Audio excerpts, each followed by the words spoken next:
সমুদ্র পৃথিবীর সবচেয়ে রহস্যময় জায়গাগুলোর একটি, যেখানে সূর্যের আলো পৌঁছাতে পারে না। সেখানে বছরের পর বছর লুকিয়ে থাকে এক যুদ্ধযান, যেগুলো পুরো পৃথিবীকে ধ্বংস করার সক্ষমতা রাখে। কেউ তাদের দেখতে পায় না, কেউ জানে না তারা কোথায় আছে, কিন্তু একবার যদি তারা আক্রমণ শুরু করে, তাহলে কয়েক মিনিটের মধ্যে বদলে যেতে পারে মানব সভ্যতার ইতিহাস। আজ আমরা জানব পৃথিবীর সবচেয়ে ভয়ঙ্কর সাবমেরিনগুলোর গল্প, বিশাল পারমাণবিক দানব যেগুলো সমুদ্রের নিচে নীরবে মৃত্যুর অপেক্ষায় থাকে। ভিডিওটি শেষ পর্যন্ত দেখুন, কারণ শেষের সাবমেরিনটা এতটাই ভয়ঙ্কর যে একটি দেশের অস্তিত্ব মুছে দিতে পারে একাই। চ্যানেলে নতুন হলে চ্যানেলটিকে সাবস্ক্রাইব করুন। মানুষ আকাশ জয় করেছে, মহাকাশে পৌঁছেছে, কিন্তু সমুদ্রের গভীরতা এখনো অনেকটা অজানা। এই অন্ধকার গভীরতা কি ব্যবহার করে তৈরি হয়েছে সাবমেরিন? প্রথম দিকে সাবমেরিন ছিল ছোট্ট ও দুর্বল, কিন্তু দ্বিতীয় বিশ্বযুদ্ধের পর পৃথিবী বদলে যায়। শুরু হয় কোল্ড ওয়ার। আমেরিকা বনাম সোভিয়েত ইউনিয়ন দুই দেশের এমন অস্ত্র বানাতে শুরু করে যেগুলো পৃথিবী কয়েকবার ধ্বংস করতে পারে। আর তখনই জন্ম নেয় পারমাণবিক সাবমেরিন। এগুলো শুধু যুদ্ধযান নয়, এগুলো ছিল ভাসমান মৃত্যু। সোভিয়েত ইউনিয়ন একদিন এমন এক সাবমেরিন তৈরি করলো যেটাকে দেখে আমেরিকা আতঙ্কিত হয়ে পড়েছিল। এর নাম টাইফুন ক্যালাস। এটা ছিল ইতিহাসের সবচেয়ে বড় সাবমেরিন। দৈর্ঘ্য প্রায় 2টা ফুটবল মাঠের সমান। ওজন এত বেশি ছিল যে এটি সমুদ্রের নিচে চলমান একটি শহরের মতো মনে হতো। এই সাবমেরিন ছিল পারমাণবিক মিসাইল, টর্পেডো, গোপন রাডার, জিম, সানাপাত, এমনকি সুইমিং পুলও। ভাবুন, একটি যুদ্ধযান যেটার ভেতরে সৈন্যরা মাসের পর মাস পৃথিবী থেকে বিচ্ছিন্ন অবস্থায় বেঁচে থাকতে পারত। সবচেয়ে ভয়ঙ্কর ব্যাপার হলো এটি বরফ ভেদ করে উপরে উঠতে পারত, অর্থাৎ অ্যান্টার্কটিকার বরফের নিচে লুকিয়ে থেকে হঠাৎ আক্রমণ চালানো সম্ভব ছিল। সাবমেরিনের আসল শক্তি শুধু অস্ত্র না, আসল শক্তি হলো নীরবতা।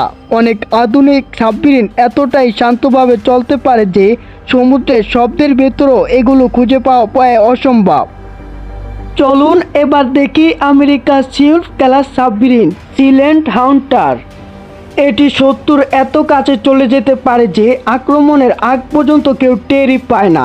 একজন সাবমেরিন অফিসার একবার বলেছিল, সমুদ্রের নিচে আপনি কাউকে দেখতে পান না, কিন্তু জানেন কেউ আপনাকে দেখছে। এই কথাটাই সাবমেরিন যুদ্ধের সবচেয়ে ভয়ঙ্কর সত্য। এখন প্রশ্ন হলো, কেন এই সাবমেরিনগুলো এত বিপজ্জনক?